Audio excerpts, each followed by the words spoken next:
নমস্কার, আমি জয়ন্ত।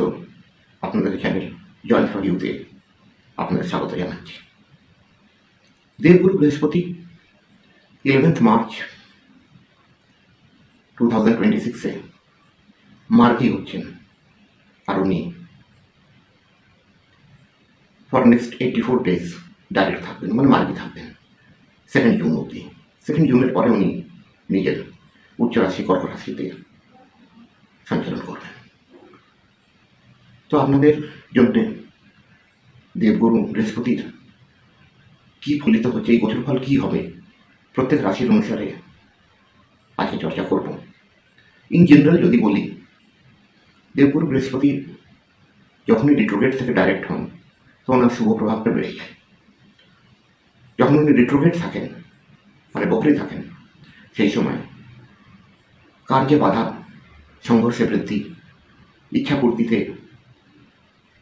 মুশকিল, এই জিনিসগুলো হয়। কিন্তু ডাইরেক্ট হওয়ার সঙ্গে সঙ্গে সব রাশির জন্যই বলছি এই জিনিসটা, জীবনটা ইজি হয়ে যায়, ধনাগমন। কারণ উনি অনেক রকম জিনিসের কারক হচ্ছেন, সেই কারকগুলো অ্যাক্টিভেট হতে শুরু হয়ে যায়। এখন ভাই সব রাশির জন্য তো সেম রেজাল্ট হয় না, কোন রাশির জন্য কী রেজাল্ট হচ্ছে, কী রেজাল্ট হবে for next 84 days from 11th March 2026, সেই বিষয়টা নিয়ে আপনাদের সঙ্গে চর্চা করব। তো চলুন শুরু করা যাক।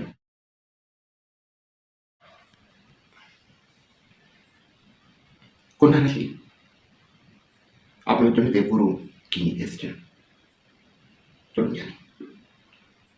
আপনাদের জন্য কন্যা রাশি জাতক জাতিকার জন্য দেবগুরু 10th হাউসে কর্মভাবেতে মার্গী হচ্ছে।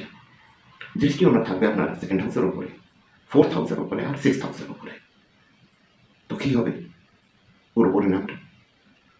দেখুন, আপনার কর্মসংস্থানিতে কিংবা ব্যাপারিক স্থানেতে যে আপনার বাধা আসছিল, যে একটা সংঘর্ষ ছিল এদানি, সেই জিনিসটা থেকে আপনি পূর্ণত মুক্ত হয়ে যাবেন। ব্যাপারে যদি কথা বলি, ব্যাপার বৃদ্ধি আপনার হবে। ইভেন যদি কোনো ব্যাপার আপনি করছেন, তাতে বৃদ্ধির সঙ্গে সঙ্গে কোনো নতুন বিজনেস আপনি অ্যাড অন করতে পারেন, সাইড বিজনেস হিসেবে কিংবা মেন বিজনেস হিসেবে কোনো জিনিস আপনি অ্যাড অন করতে পারেন।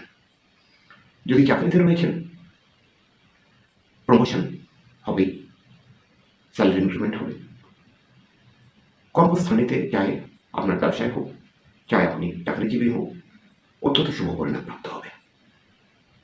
ব্যাংক ব্যালেন্সটা আপনার আশাতীতভাবে বাড়বে, ধনী সঞ্চয়টা আপনার আশাতীতভাবে বাড়বে। আপনি ভূমি, ভবন, বাহন এই ধরনের জিনিস কিনতে পারেন, এটা ক্রয় হবার খুব চান্সেস আছে। আর যদি আগে থেকে আপনার কাছে থাকে এই জিনিস, তাহলে আরও বড় কোনো এ ধরনের জিনিস কিনবার চান্সেস রয়েছে আপনার ওপরে। মায়ের সম্বন্ধটা খুব ভালো হবে, মাতৃসুখে আপনার বৃদ্ধি হবে। যদি মায়ের কোনো স্বাস্থ্য সম্বন্ধিত পরেশানি থাকে, সেই জিনিসটা দূর হয়ে যাবে, স্বাস্থ্য লাভ করবেন উনি। ওনার নিজস্ব সুখে বৃদ্ধি হবে, আপনার পারিবারিক সুখে তো অত্যন্ত বৃদ্ধি হবে। একটা মধুর আনন্দময় বাতাবরণ আপনার পরিবারেতে থাকবে। তার সঙ্গে যদি আপনার কোনো ঋণ থাকে, ছোটো ঋণ থাকলে তো সেটা শেষ হয়ে যাবে। আর যদি কোনো বড় ঋণ থাকে, তাহলে তাতে অনেকটা কমিয়ে আসবে, মানে you will be able to repay the loan very easily. আর শত্রু এই সময় আপনার কিছু করতে পারবে না, শত্রু বাধা থেকে আপনি মুক্ত থাকবেন। আর যেটা একটা সংঘর্ষ চলছিল আপনার জীবনে, সেই জিনিসটা আপনার স্মুথ হয়ে যাবে, একটা স্মুথ লাইফ আপনি এনজয় করবেন এবারে। এখন এই গোষ্ঠীটাকে আরও ভালো করবার জন্য কী করা যেতে পারে? 108 বার কোনো বৃহস্পতিবার থেকে, যদি হতে পারে শুক্লপক্ষ বৃহস্পতিবার থেকে, ওম নমো ভগবতে বাসুদেবায় এই মন্ত্রটা জপ করুন, ভগবান নারায়ণের স্মরণে থাকুন, গোষ্ঠীটা খুব শুভ হবে।